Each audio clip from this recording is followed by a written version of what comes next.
when you say the words mill rate, you know, it's a lot different. So great to see everyone so interested, I guess.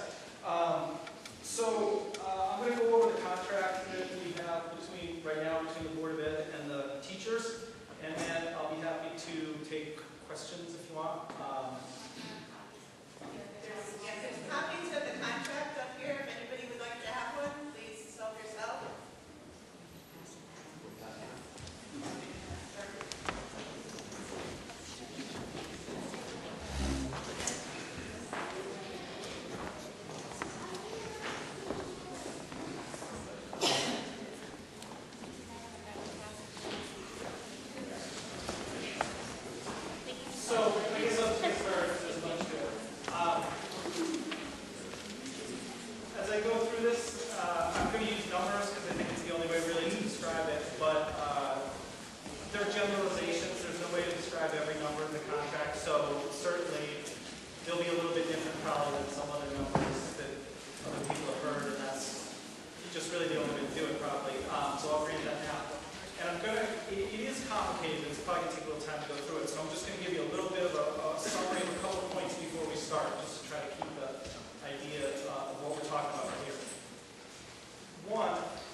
There are some salary increases in the contract, which we'll be going through. I'll talk about all that. There are some offsetting cost savings. And then against that amount of money, we've received extra federal money through the President's Stimulus Program, which is basically equal to the increases in the contract. So what that means is that there is no net tax effect to the town of the increases in the contract. It's neutral. I know that's different than what a lot of people have said. I've heard people say, I was told the taxes are going up 2 mils because of the contract. That's just completely false. If there were no federal money and the taxpayers had to pay all the cost of the increase in the contract, it would be equivalent to 1/9 of a mil. But they don't. There's federal money. There's no cost. So I think that's pretty important.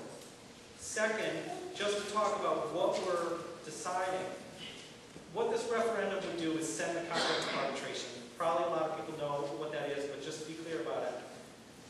We have an agreement right now between the Board of Education and the teachers. If we went to arbitration, it basically sets that agreement aside and it says, we're going to pick a third outside party and have them decide what the contract should look like.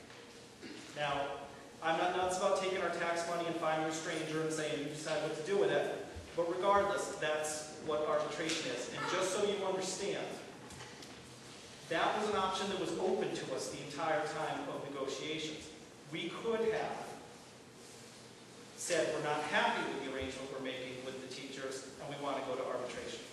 So this is a decision that we already went through, and you could say we've made the wrong decision, but just so you understand, this was one that when we were negotiating the contract, we believed there was a drastically high chance that going to arbitration would make the contract much more expensive.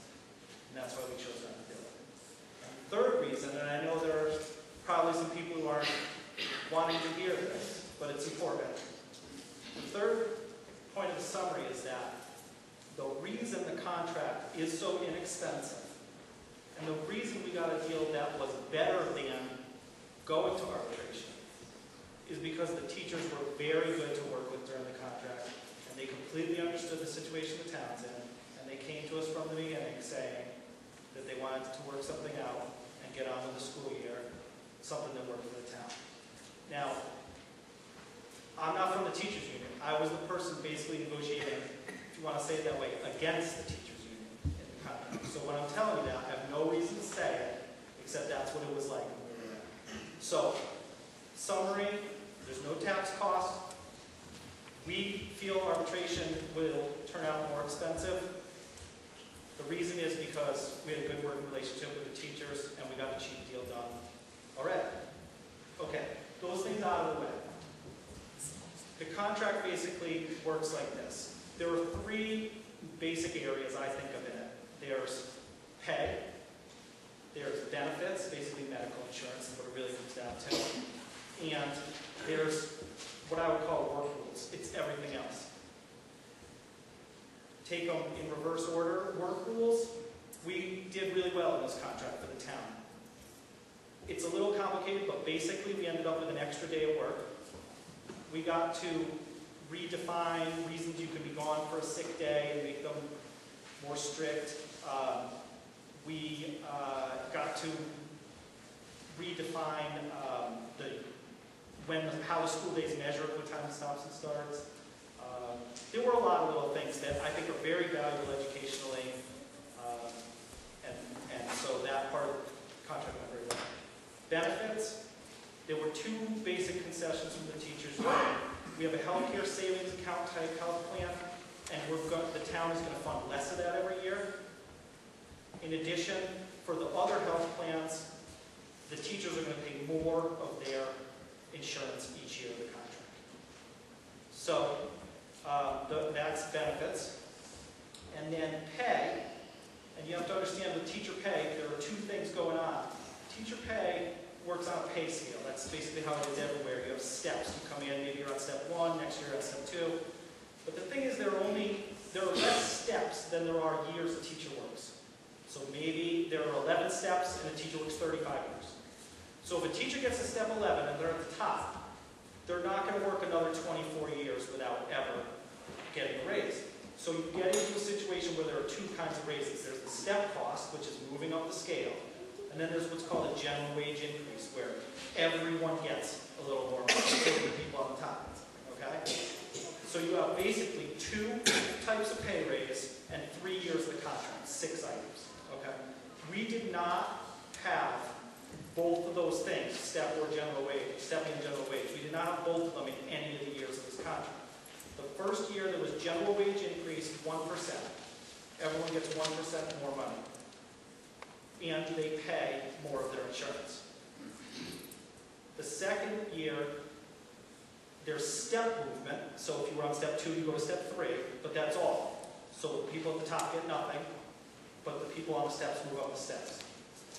The third year, again, just like the first year, no step movement. If you're on step 2, you stay on step 2. And there's a 1.9%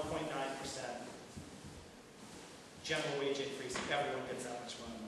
So to put that in real numbers, approximately, for a top step teacher, which is most of our teachers, they would maybe get $700 the first year, plus pay maybe $150 more insurance.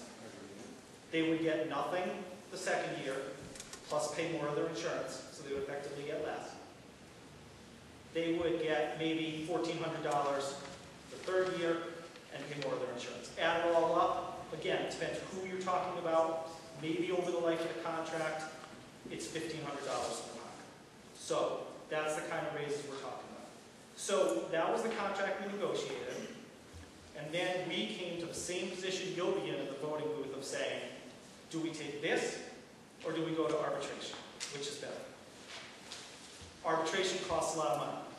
No one's exactly sure how much. Maybe it costs $35,000 or $50,000. Just so you understand, the raises we're talking about are about $200,000. The insurance savings are about maybe $30,000. So you're at $170,000.